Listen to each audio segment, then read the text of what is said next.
तो बच्चों देखिए, जो आज का टॉपिक है हमारा बहुत इंपॉर्टेंट टॉपिक है, Maxwell four equations. Maxwell four equations. तो देखिए, इलेक्ट्रोमैग्नेटिक वेव के अलग अलग प्रॉपर्टी को एक्सप्लेन करने के लिए, इलेक्ट्रोमैग्नेटिक वेव के अलग अलग प्रॉपर्टी को एक्सप्लेन करने के लिए जो इक्वेशन चाहिए होता है, उन्हें मैक्सवेल ने एक साथ लिखा और इन्हें नाम दिया गया मैक्सवेल फोर इक्वेशन। ओके, तो आइए मैक्सवेल के फोर इक्वेशन को हम लिखते हैं। ओके, देखिए कई फॉर्मेट में मैं लिख दूंगा, ठीक है ना। तो Maxwell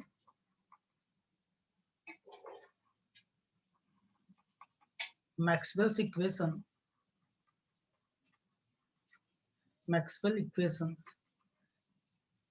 in vacuum in the presence of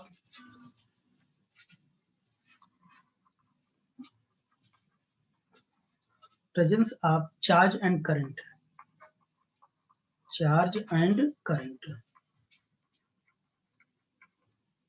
okay बच्चों, तो ये फोर इक्वेशन मैं लिखूंगा।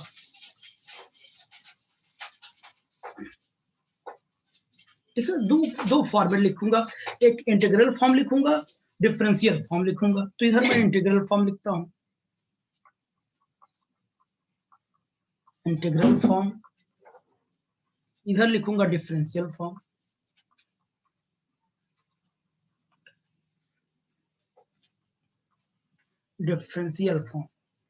ओके बच्चों,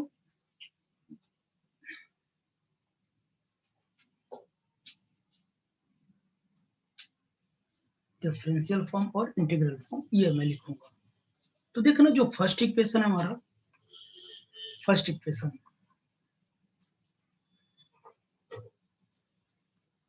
जो फर्स्ट इक्वेशन हमारा, देखिए, तो भाई हम वैक्यूम में लिखेंगे in the presence of charge and current, दोनों प्रेजेंट होंगे। तो पहला नंबर जो होता है हमारा,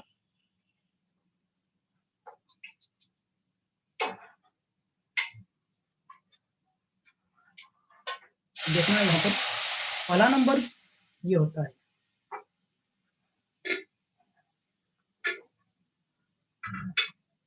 del dot E,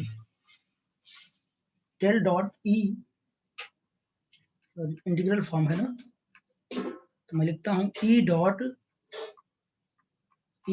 D S will be equal to Q by epsilon not. ये पता है क्या है? ये क्या है, कोई बताएगा?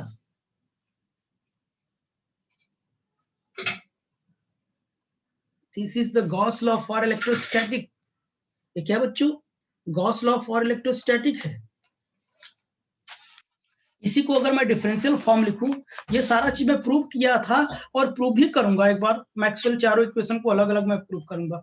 डिफरेंशियल फॉर्म ये हो जाएगा del dot E will be equal to rho by epsilon zero. ठीक, ये क्या होता है? एक differential form of Gauss law, या ये कह लो गॉस लॉ इन इलेक्ट्रोस्टैटिक।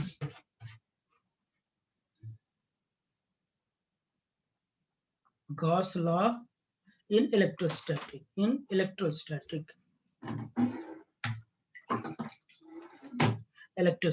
एक इक्वेशन हो गया ये फर्स्ट। डिफरेंशियल इंटीग्रल दोनों फॉर्म में लिखता हूं, एक हो गया हमारा। सेकंड नंबर देखिए, सेकंड नंबर क्या है? इंटीग्रल फॉर्म लिखूं, तो आप ये बताओ, surface integral of magnetic field will be equal to zero. ये किसमें होता है बच्चों? Gauss law in magnetostatic. क्यों होता है हम आपको प्रूव करके दिखाएंगे। ठीक, अभी केवल इक्वेशन जस्ट लिख रहा हूं। ओके, इसका जो डिफरेंशियल फॉर्म होगा हमारा del dot B will be equal to zero. ठीक, ये गॉस लॉ इन मैग्नेटोस्टैटिक्स है, Gauss law in magnetostatic.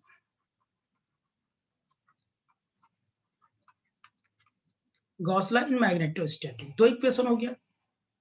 Third number देखते हैं हम। ये जो थर्ड इक्वेशन होगा वो हमारा होगा del cross E will be equal to minus del, sorry ये डिफरेंशियल फॉर्म इसमें लिख दिया, इंटीग्रल लिखना है ना।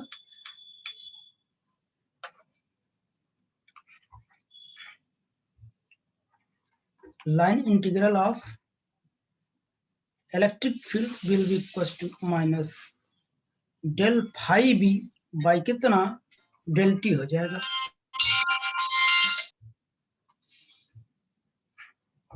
ओके बच्चों, इसी का मैं डिफरेंशियल फॉर्म लिखता हूं। ये कितना हो जाएगा, डेल क्रॉस ई हो जाएगा will be equal to minus del B by कितना हो जाएगा, डेल टी हो जाएगा। ओके बच्चों, इसे क्या बोलते हैं पता है,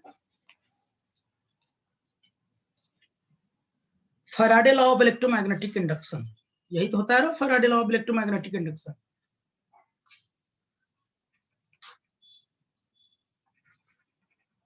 Faraday's law of EMI, Faraday law of EMI, यही तो होता है। यदि आपको याद होगा तो मैंने फैराडे लॉ इंटीग्रल फॉर्म और डिफरेंशियल फॉर्म में प्रूव किया था, अपनी कॉपी देखे पता चल जाएगा आपको, सब भूल जाते हैं आप लोग, ठीक है ना। फिलहाल एक बार और प्रूव करूंगा मैं। अब फोर्थ नंबर क्या हो जाएगा, एम्पियर सर्किटल लॉ का नाम सुना होगा आपने।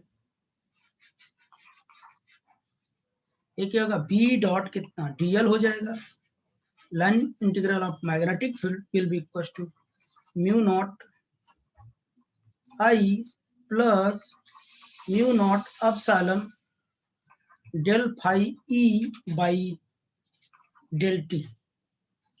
ओके, और डिफरेंशियल फॉर्म में लिखूं तो del cross B will be equal to mu naught, क्या हो जाएगी यहीं पे,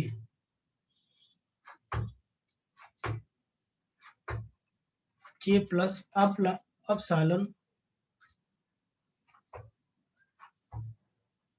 एप्सिलॉन डेल ई बाई कितना हो जाएगा, डेल टी हो जाएगा। सर वो जे है ये ना, वहां आई है लेकिन यहाँ पर जे है, क्यों आएगा डिफरेंशियल फॉर्म में, हम जब प्रूव करेंगे तो आपको दिखाएंगे। ओके बच्चों, ठीक है ना। तो ये क्या होता है बच्चों, ये Maxwell modification of Ampere's law.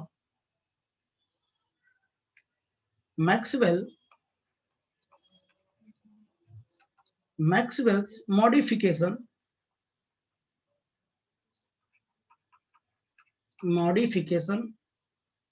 Of Ampere's law.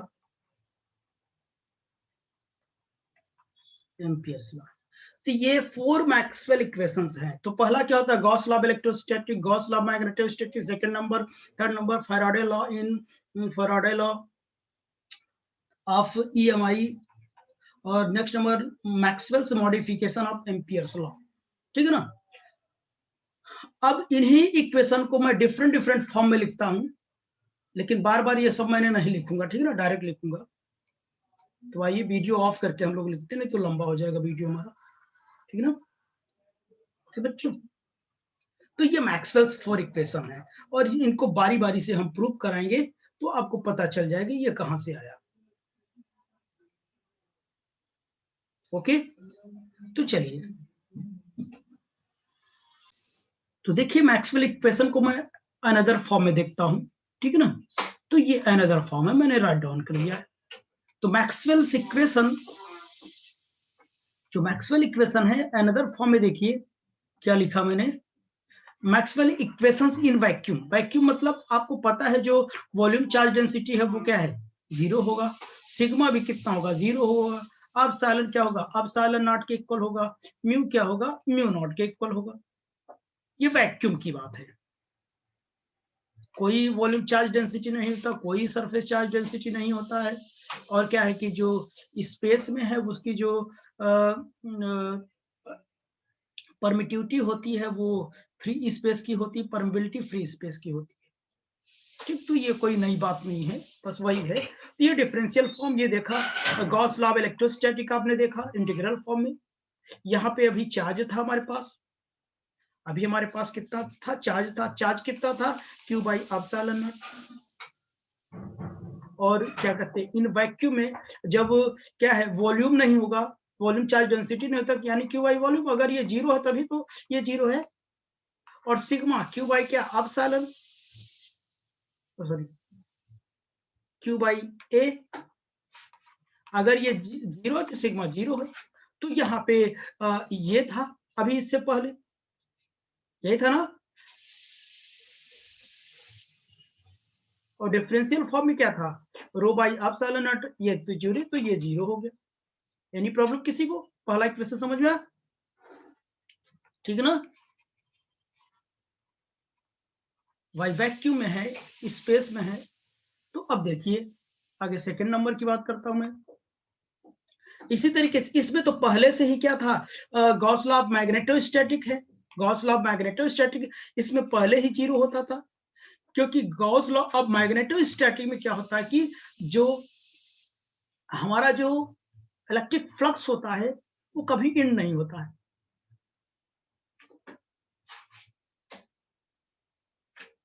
ठीक है ना।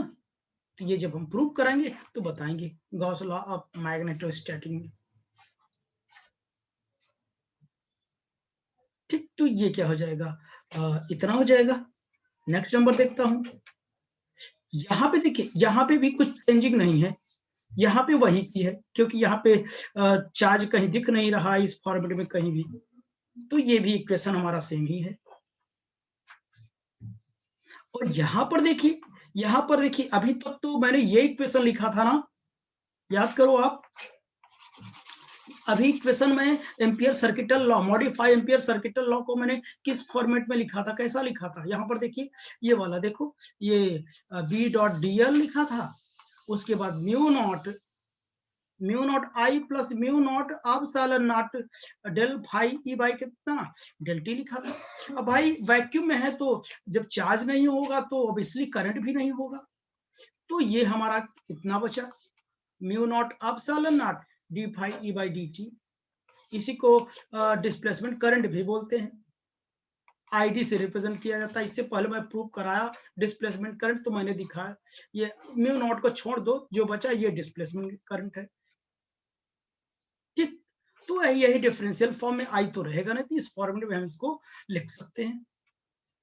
ओके बच्चों, ये हो गया। तो चलिए हम और अनदर फॉर्म में देखते हैं हम लोग,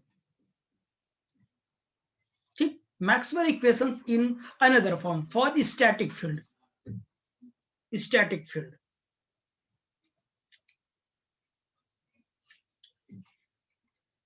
ठीक, तो देखिए स्टैटिक फील्ड में ये जो हमारा होता है, ये कुछ चीजें मैं बता दूं। ये जो डी होता है हमारा,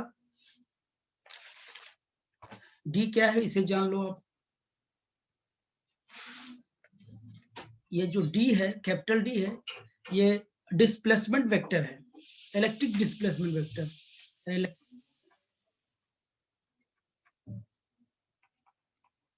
इलेक्ट्रिक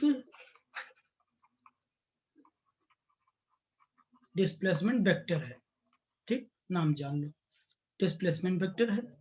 अभी क्या होता है, मैग्नेटिक इंडक्शन होता है, मैग्नेटिक इंडक्शन होता है। क्या होता है बच्चों, मैग्नेटिक इंडक्शन होता है। और जो यच होता है, यच क्या होता है पता, इलेक्ट्रिक फील्ड इंटेंसिटी होती है, इलेक्ट्रिक फील्ड इंटेंसिटी। जब आप मैग्नेटिक प्रॉपर्टी पढ़ते तो आता, मैग्नेटिक प्रॉपर्टी आपके सिलेबस में नहीं है, ठीक, इससे पहले था जो हम पढ़ाते थे, ठीक, ये बातें हैं। और इनके बीच का रिलेशन ये होता है, d will be equals to epsilon into E, अभी will be equals to mu naught into H। तो देखिए इसको किस फॉर्मेट में ऐसे क्यों बनाया गया। इससे पहले का जो इक्वेशन आपने देखा, तो अगर मैं इंटीग्रल फॉर्म की बात करूं तो देखिए ये था E dot D S will be equal to Q by epsilon not, यही तो था ना, बोलो, यही था। अगर मैं यहाँ इसको मल्टीप्लाई कर देता हूँ, epsilon naught into E, E dot D s rho, और rho will be equal to क्या, डी क्यू बाई डीवी होता है कि नहीं, और d q will be equal to कितना, rho dv, q will be equal to rho dv लिख सकते हैं, क्यू की जगह ये लिख सकते हैं हम लोग, और this is what, this is D, D into D S will be equal to rho DV. अब बात समझ में आई कि नहीं, रो डीवी मैंने ये फॉर्मूले चेंज कर दिया, और यहाँ का क्या था, और यहाँ डिफरेंशियल फॉर्म का क्या था, ये डेल था इंटू ई था, यहाँ रो बाई एप्सिलॉन था, एप्सिलॉन को इधर मल्टीप्लाई कर दो, del the epsilon not into will be equal to this is D displacement vector. अब समझ में आई क्या, मेरी बात समझ में आई होगी ना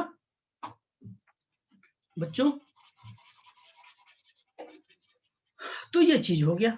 अब आगे देखो थर्ड नंबर में कोई चेंजिंग नहीं, क्योंकि वो वहां कोई एप्सिलॉन नॉट नहीं, तो सेम वही रहेगा,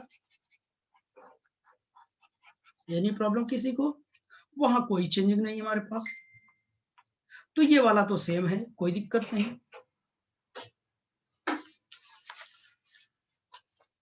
ठीक, लेकिन हाँ एक बात और है, यहाँ पे जो इंटीग्रल फॉर्म आया था, ये क्या, E dot D L will be equal to minus D कितना था, D phi B will be equal to D T. चूंकि हमारा स्टैटिक फील्ड है, स्टैटिक फील्ड के लिए, स्टैटिक मतलब रेस्ट के लिए जो फ्लक्स हमारा वो कांस्टेंट होगा, जब कांस्टेंट होगा तो बताइए, यानी फाइव ये इसका मतलब क्या, 5 2 minus 5 1 will be equal to D two, 5 5 same है, तो फील्ड कितनी होगी, ये फ्लक्स में चेंजिंग कितनी होगी, जीरो होगी, तो इसलिए क्या हो गया, ये जीरो है, और यहाँ पे भी जीरो है, इसीलिए ये चेंजिंग आई। लेकिन आपका जो मेन इक्वेशन है, वो जो स्टार्टिंग में मैंने लिखा वही है, तो ये सभी इक्वेशन याद रखने की आवश्यकता नहीं है आपको, ओके। पहला जो मेन इक्वेशन है हमारा, उसे याद रखें, उसी से सब कन्वर्ट हो जाएगा, अगर थोड़ा सा दिमाग लगाएंगे तो, और प्रूफ भी वही करना होगा, अगर अलग अलग फॉर्म में प्रूफ कर लेते तो वेल एंड गुड, नहीं भी आता तो कोई दिक्कत नहीं आपको, ओके। तो ये वाला देखो इक्वेशन, ये इससे पहले जो नॉर्मल फॉर्म में हम लोगों ने पढ़ा था, वो क्या पढ़ा था, अब बताओ,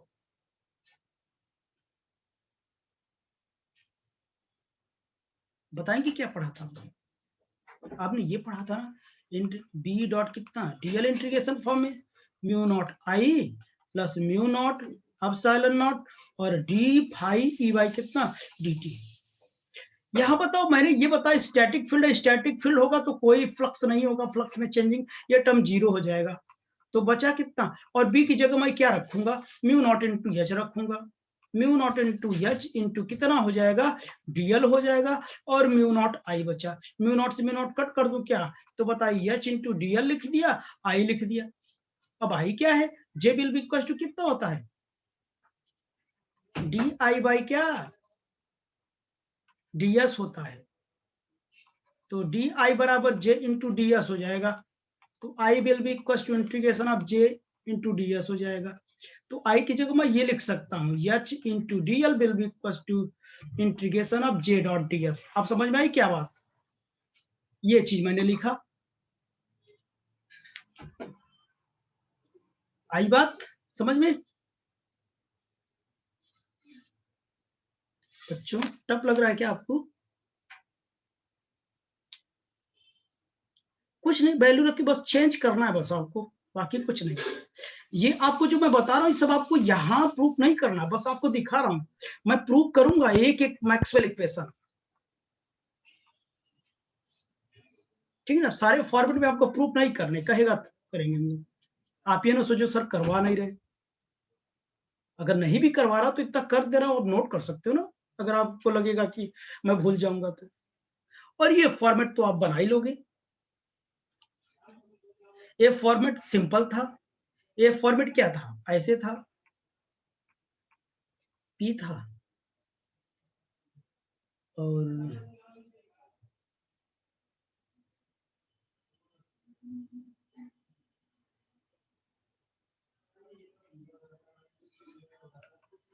म्यू नॉट हो जाएगा,